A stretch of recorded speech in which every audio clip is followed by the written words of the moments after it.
تكلم بأزليته وحاورنا وجعلنا ممن أقام الصلاة وأنزل إلينا القرآن لأن نتكلم به. أما بعد. Baik Bapak Ibu yang bukan Allah, saudara-saudara, ini pertanyaannya langsung kayak orang. Ini kita hantarkan pelan-pelan ya. Allah Subhanahu wa taala, sebutan Allah alif lam lam ha itu adalah sebutan Allah kepada makhluk yang dicipta dengan kun. Jadi Allah itu mengatakan kun, jadilah. Kita kalau berbicara sesuatu, memerintah, berarti kita punya kuasa dan kehendak. Maka Allah mengatakan kun dengan kuasanya kudrah dan kehendaknya iradah. Ini disebut dengan sifat ma'ani. Sifat apa? Ini yang dipelajari dalam sifat 20. Ini yang disebut dalam Al-Quran, innama amruhu idza arada syai'an ay yaqula lahu kun. Arada iradah.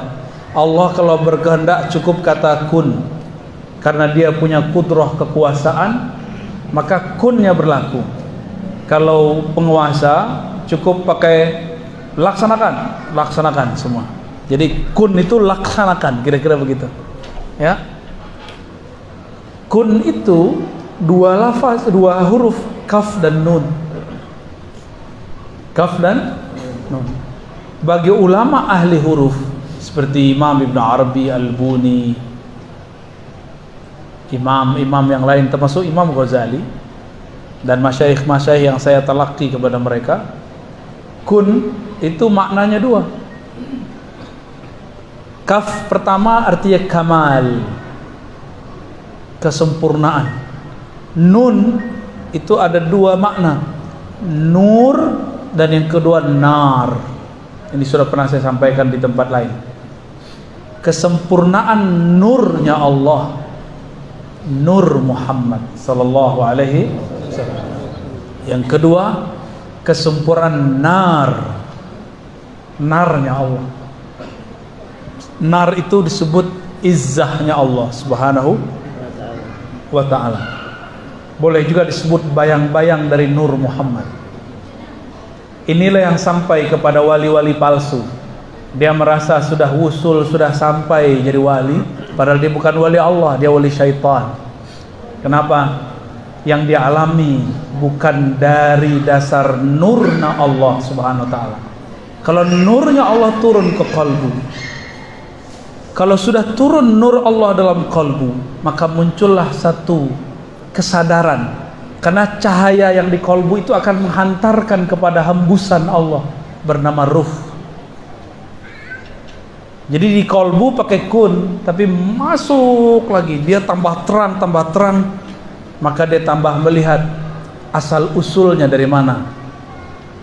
Bahwa jiwa manusia bukan pada kalbu, tapi dia berasal dari energi yang ada pada ruh. Ruh itu dari lafaz ra, waw, ha. Ruh satu akar kata dengan rauh. La taqnatu min rauhillah. Jangan engkau putus asa dari rauh. Rauh itu kelapangan daripada rahmat Allah. Maka ruh itu artinya hembusan kasih sayang. Jadi apa yang Allah lafazkan ketika menghembuskan itu? Makna hembusannya kasih sayangnya. Lafaznya bisa berupa ruh, bisa berupa sin. Makanya ada Yasin. Sin itu bunyi nafasnya. Oleh Ibnu Katsir ini disebut sebagai nama Rasul. Ya insan. Insan kan nama Rasul di Quran. Ya. Yasin, kata Ibnu Katsir, Yasin bermakna ya insan. Insan di situ Nabi Muhammad sallallahu alaihi wasallam. Saya sampaikan itu kepada orang nggak paham-paham dia. Nggak ada tuh nama Muhammad di sini. Lah insan itu nama Nabi Muhammad sallallahu alaihi wasallam. Nggak paham, dia sudah bergelimang cahaya tapi dia tidak tahu itu cahaya. Seperti orang dia bersama wali tapi dia nanya mana walinya? Mana walinya? Inilah kejadian pada banyak orang yang hidup bersama kekasih Allah tapi tertutup oleh kebiasaan-kebiasaannya. Ya, jadi apa yang Allah kalamkan itu bisa ruh itu sendiri, kata rahmah. Karena Allah mengatakan inna rahmati sabaqat ghadabi. Rahmatku melewati, mengalahkan murkaku. Maka takdir itu ada dua, Pak. Ada takdir kun di Lauh Mahfuz, ada takdir rahmah. Itu ayatnya. In rahmatnya Allah ghalabat ghadabi. Hadis qudsi juga ada begitu. Mengalahkan murkaku. Seharusnya jika ada yang membunuh 99 orang, yang ke-100-nya ulama yang dia bunuh, itu mati su'ul khotimah. Tapi karena dia sedang mencari rahmat Allah, maka Allah selamatkan dia. Belum sempat tobat, dia wafat. Belum sempat tobat yang sempurna, baru an-nadam. Apa arti nadam? Nyesal. Baru menyesal. Apa kata tuan guru terakhir? Berapa orang yang kau bunuh? 100. Terakhirnya ulama. 100 terakhirnya ulama. Tapi ternyata pintu Allah masih terbuka. Maka ajaran Islam tidak menuntut kita suci. Ajaran Islam menuntut kita mengakui kalau diri kita kotor. Mau dibuang kemana, Pak, kekotoran yang ada dalam diri? Ya, jangan terlalu berlebihan beragama. Halakal mutanatti'un. Celaka orang-orang yang terlalu berlebihan dalam beragama. Ya, kita nggak diminta suci lahir batin, nggak mungkin, nggak mungkin. Nabi Adam aja masih silap, masih salah, tapi tidak dosa. Keliru belum tentu dosa. Nah, ini bedakan ya. Ada dua perbedaan keliru dengan dosa. Para nabi itu pernah keliru tapi tidak pernah berdosa. Berdosa itu membangkang kepada Allah. Mungkinkah nabi membangkang kepada Allah? Tidak mungkin. Wali mungkin, tapi zahirnya bangkang, batinnya tidak. Ya, itu Pak ya. Jadi yang dikeluarkan adalah lafaz rahmah. Ya, itulah jadi Ahmad Ruhullah. Allahumma sholli ala sayyidina Muhammad. Suara jelas? Setelah ini suara oke. Satu di atas yang perwakilan Bapak Satria. Ya, silakan Pak. Minta tolong Bangis di atas, ibu-ibu disertakan ini Bangis ya. Ibu-ibu satu orang penanya di atas. Singkat padat Pak ya. Assalamualaikum warahmatullahi wabarakatuh. Syukran. Ibu ya. Buya pernah menyampaikan bahwa Allah menurunkan Rasul dan Nabi itu 313. Yang maksud adalah 25 dalam Al-Quran. Itu pernah saya lihat di YouTube. 313 Rasul saja. 124.000 para nabi. Para nabi. Ya. Yang maksud ada 25 nabi. Yang saya ingin mengetahui bahwa ada jabatan al-Ghaus, yaitu pimpinan para wali ataupun suatu aulia yang Nabi sampaikan ada 25 al-Ghaus dari zamannya Hasan bin Hussein hingga sekarang, bahkan untuk akhir zaman ini tinggal yang 25.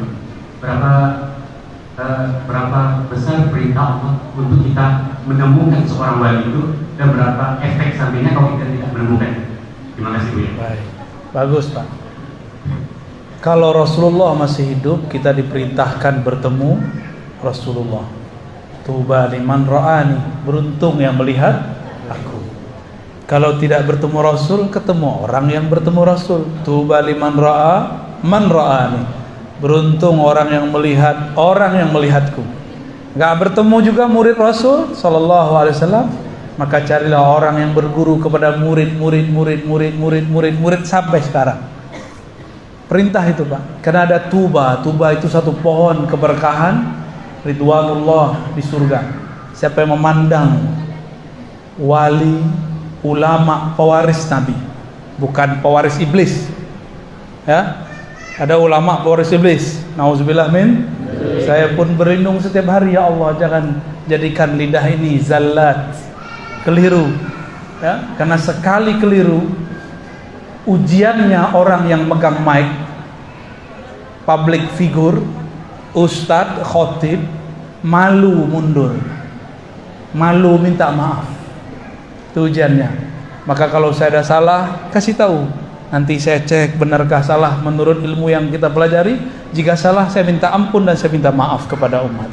Ya, dan itu harus dilakukan. Nggak boleh sok-sokan, udah tahu salah masih aja ngeles ya. Seperti kejadian pada cocok logi akhir zaman ya. Nggak ada dia minta maaf. Udah bikin rusuh umat karena hadis dukhon, nggak ada mereka minta maaf. Malah bikin rusuh baru. Mari beli pangan. Akhirnya orang pada beli beras di mana-mana, habis beras. Terus saya minta maaf, minta ampun kepada ya Allah jika salah pemahaman ini. Bimbing aku. Kepada umat, mohon maaf kami salah memahami teks. Bahaya. Ya. Saya tidak mau kita termasuk kepada orang-orang yang berfatwa bukan dengan ilmu. Jangan ya. Seberapa kuat? Oh, perintahnya kuat, Pak. Ya. Di alam Al-Qur'an dikatakan, ya ayyatuhan nafsul mutmainnah irji'i ila rabbiki radiyatan mardiyah fadkhuli fi ibadi. Itu dulu. Kalau mau masuk surga, pintunya satu, harus bersama orang yang sekapal masuk surga.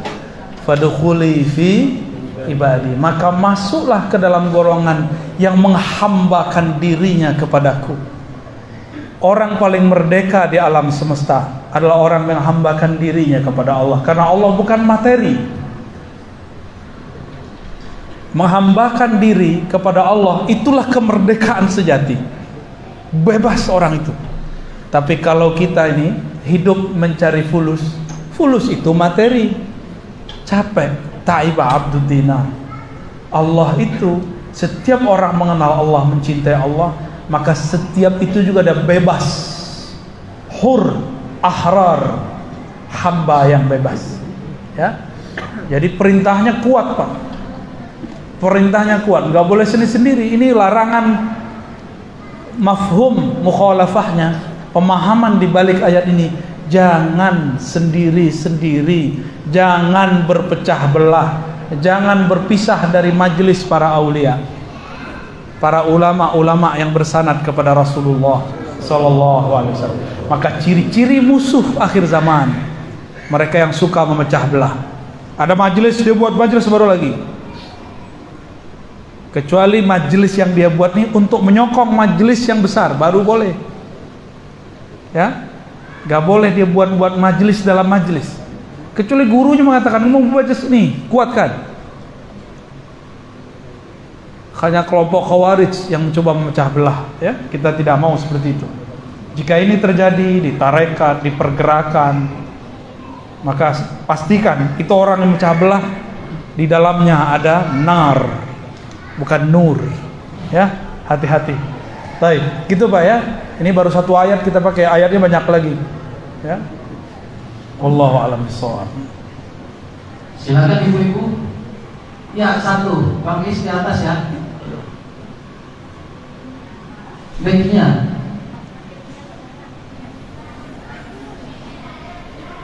Ya, silakan dari situ aja. Silakan. Oh, boleh ditulis. Untuk mengisi kosongan Bapak yang satu tadi sambil menunggu tulisan dari Ibu pertanyaannya. Silakan.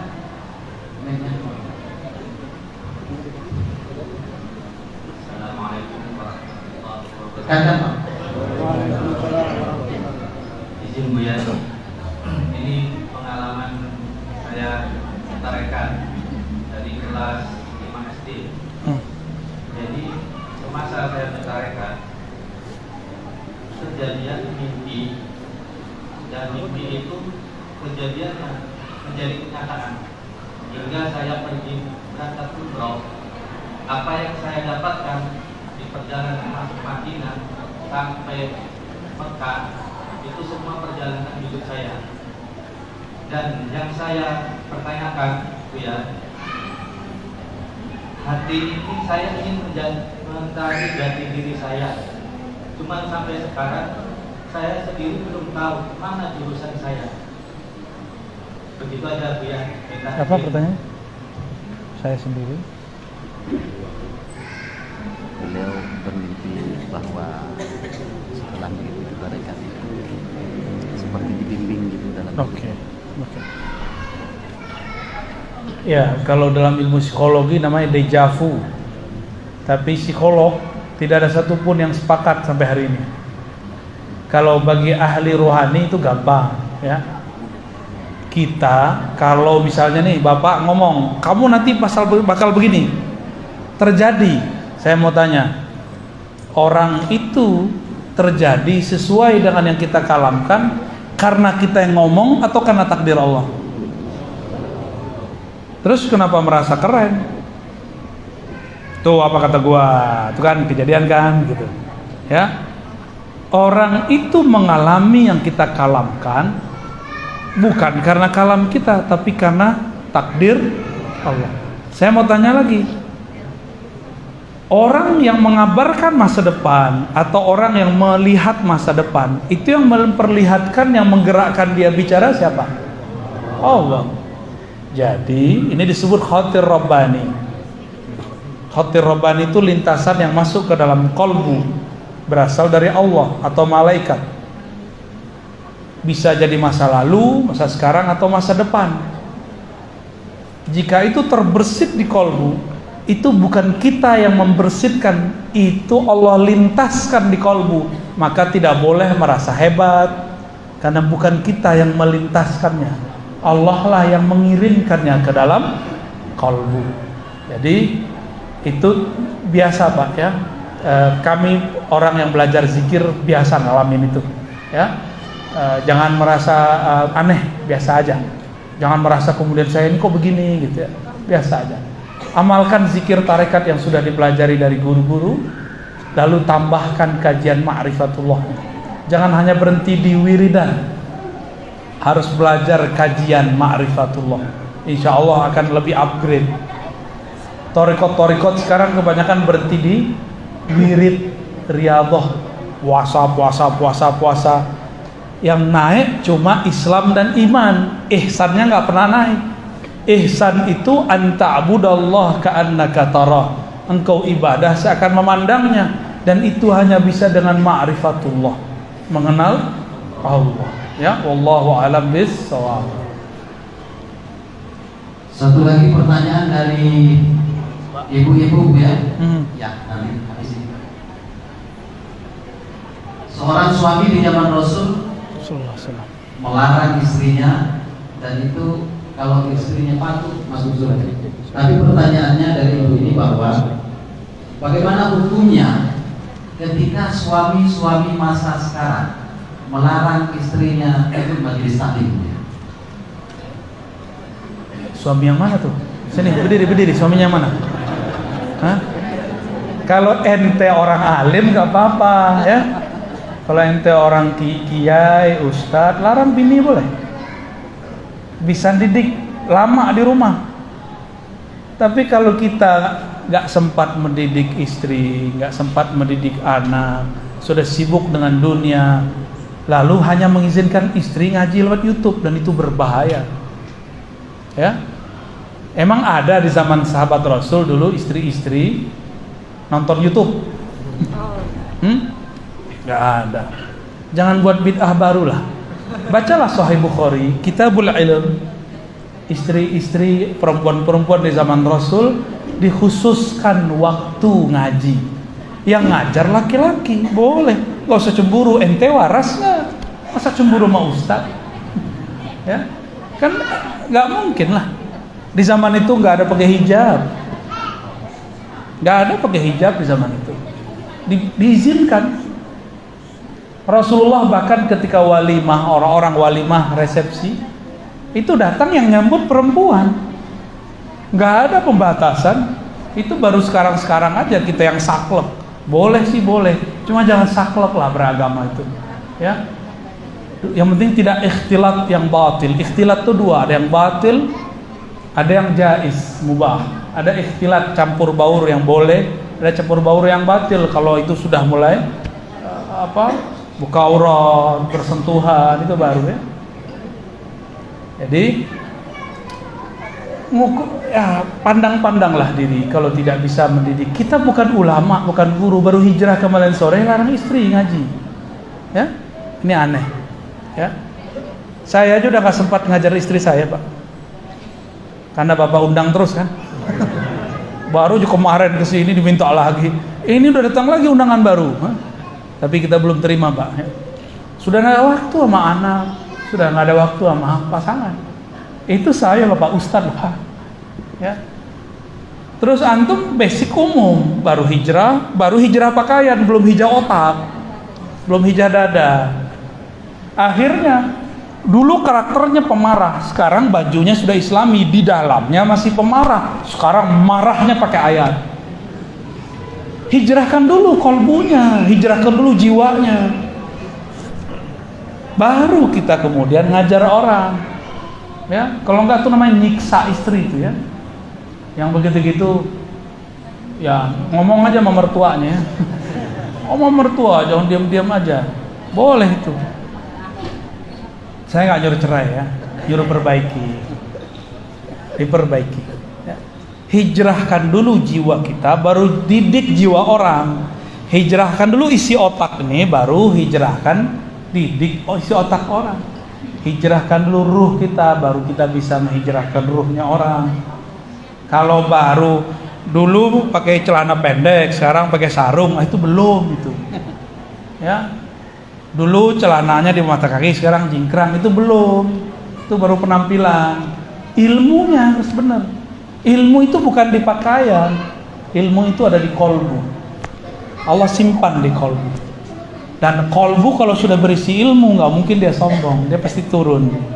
Ini kok baru kemarin hijrah ada sombong aja, udah berani nyalahin Ar-Razi kan? Baru kemarin tobat. Lah kalau saya nyalahin antum ya boleh, saya kan punya sertifikatnya. Allahu a'lam bishawab. Jangan marah, Pak, ya. Silakan, Bang.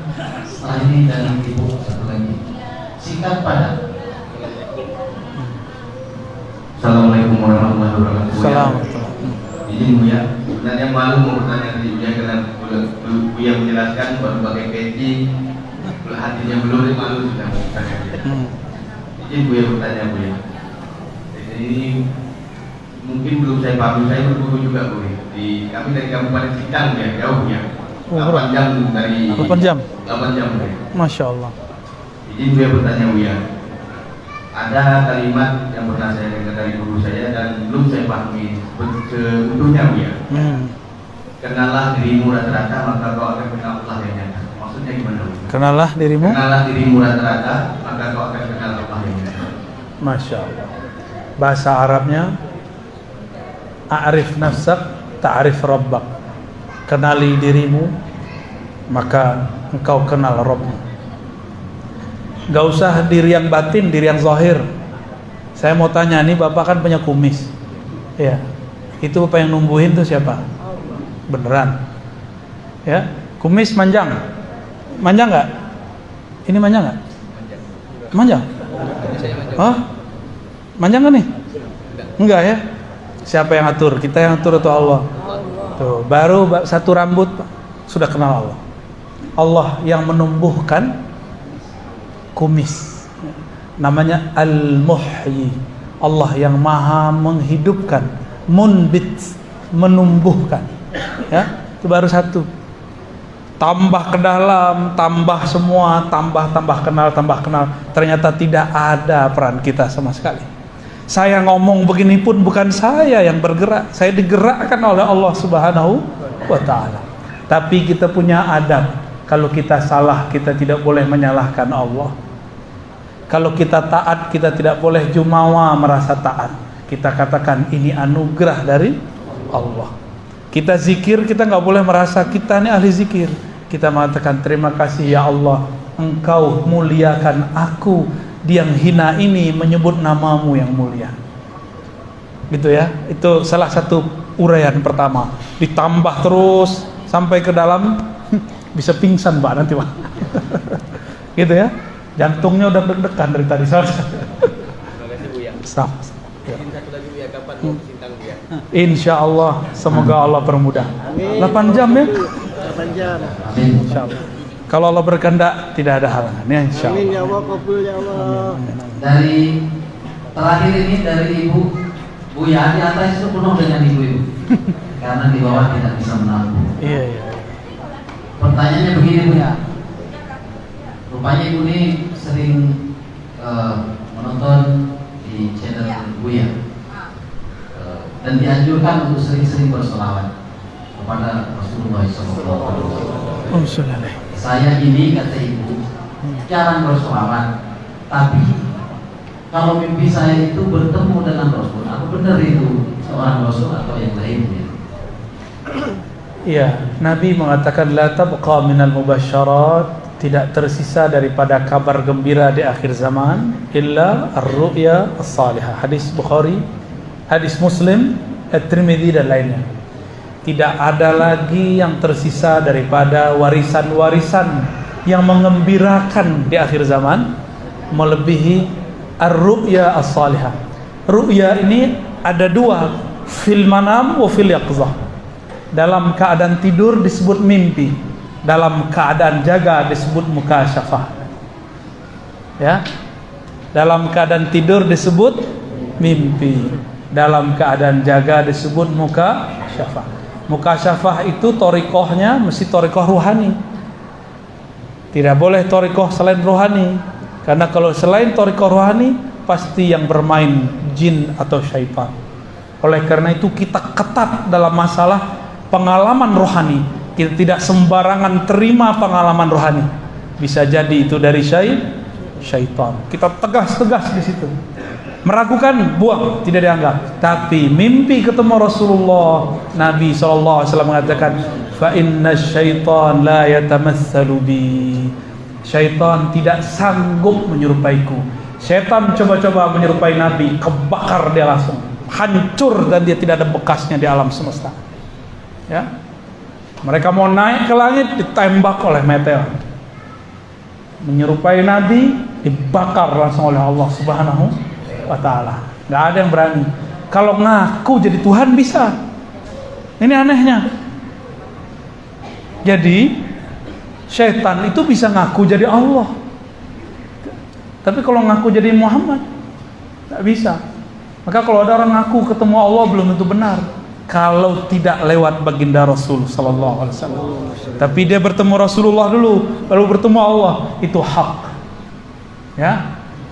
Namanya musyahadah, memandang kepada Allah. Semoga Allah memberikan kita tiga ini, musyahadah, muraqabah, ar-ru'ya as-salihah. Amin ya rabbal alamin. Sudah, alhamdulillah. Habis ini kita di masjid apa?